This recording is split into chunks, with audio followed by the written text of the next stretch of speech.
Di hari kedua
mewartakan, Roh Kudus yang akan menentukan. Mewartakan, mari mewartakan kabar sukacita dari Tuhan. Jati diri gereja mewartakan, Roh Kudus yang akan menentukan. Mewartakan, mari mewartakan kabar sukacita dari Tuhan. Jati diri gereja mewartakan, Roh Kudus yang akan menentukan.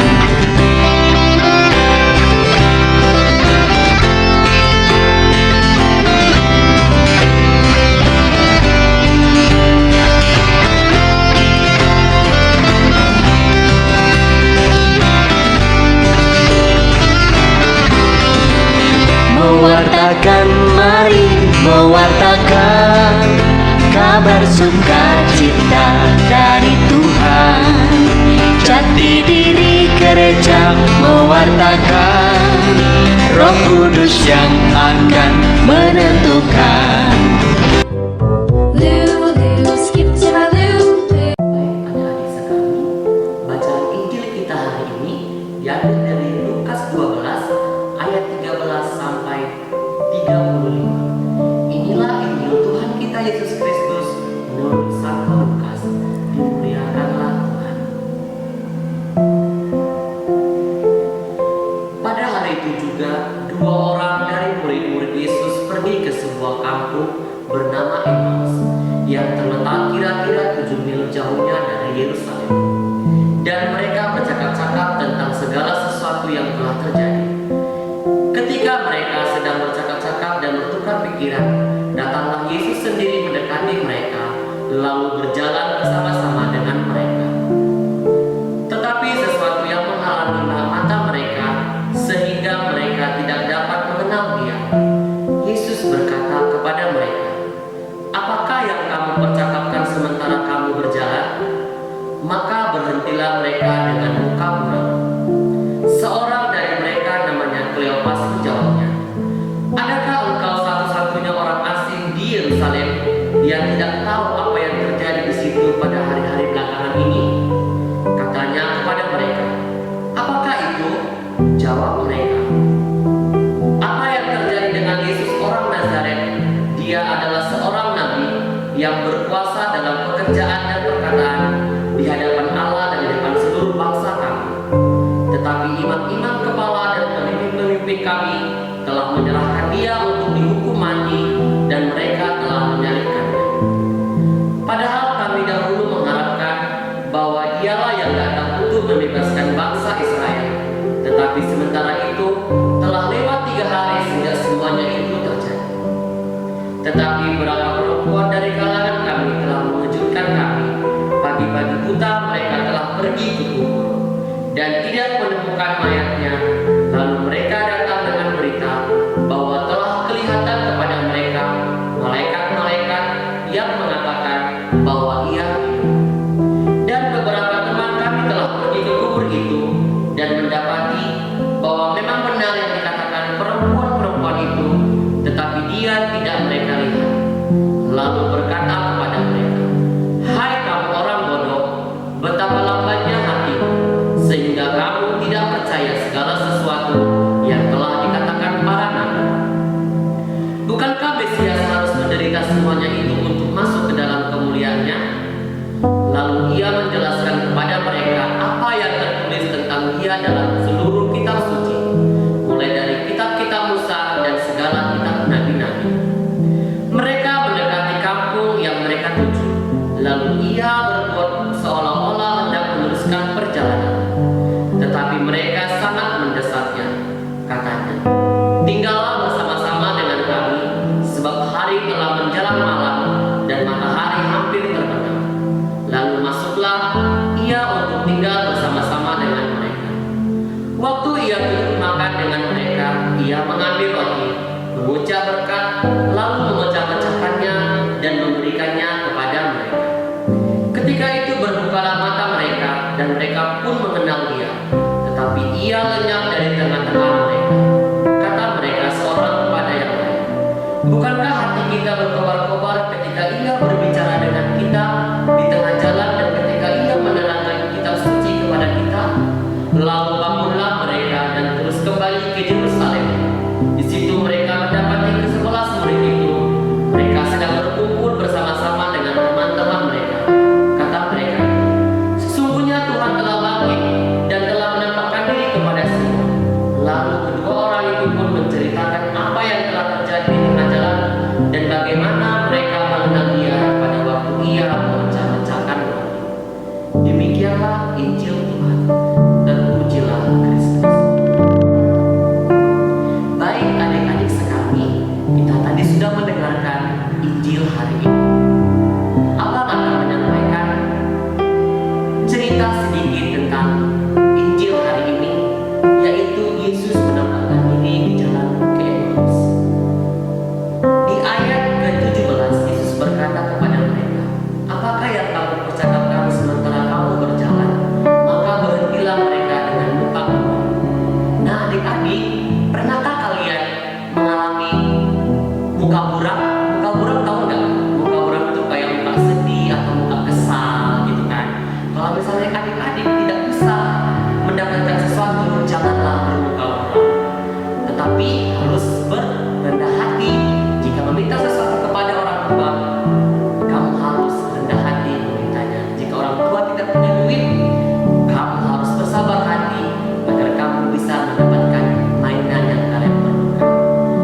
Nah adik-adik sekami, itulah isi pesan dari kitab suci ini untuk adik-adik di Minggu Paskah yang ketiga ini.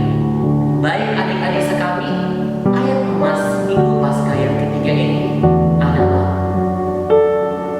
ayat yang ke-34. Kata mereka itu, sesungguhnya Tuhan telah bangkit dan telah menampakkan diri kepada semua. Lalu kedua orang itu pun menceritakan apa yang terjadi di tengah jalan dan bagaimana mereka mengenal Ia pada waktu Ia memecahkan roti. Lulu, skip to my Lulu. Adik-adik, tadi kita sudah mendengarkan renungan yang disampaikan oleh kakak kita. Maka sekarang kita mari menanggapinya dengan sama-sama mengucapkan iman percaya kita.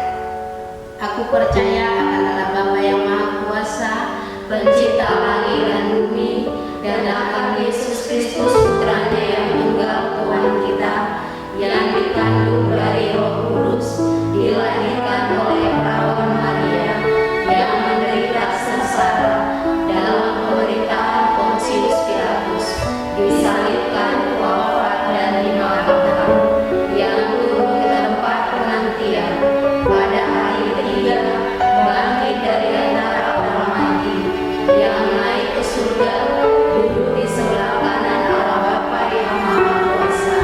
Dari situ Ia akan datang mengadili orang yang hidup dan mati. Aku percaya akan Roh Kudus, Gereja Katolik yang kudus, persekutuan para kudus, pengampunan dosa, kebangkitan badan, kehidupan kekal. Lulu, skip to my Lulu. Adik-adik, siapkan hati agar kita menyampaikan permohonan kita, dan tolong matanya ditutup.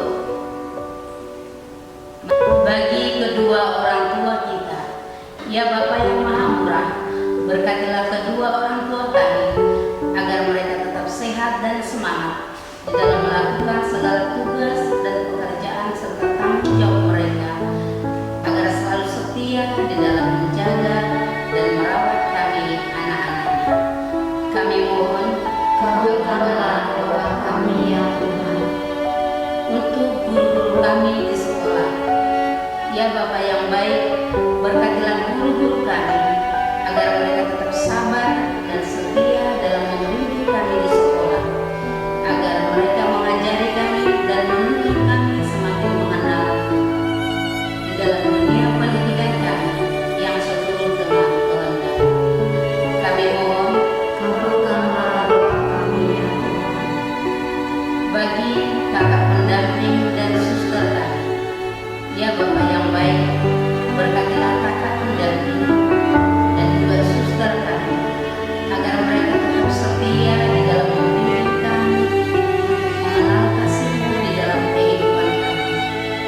kiranya kami boleh bertumbuh menjadi kebanggaan tengah keluarga dan kemuliaan bagi nama. Kami mohon, Kabulkanlah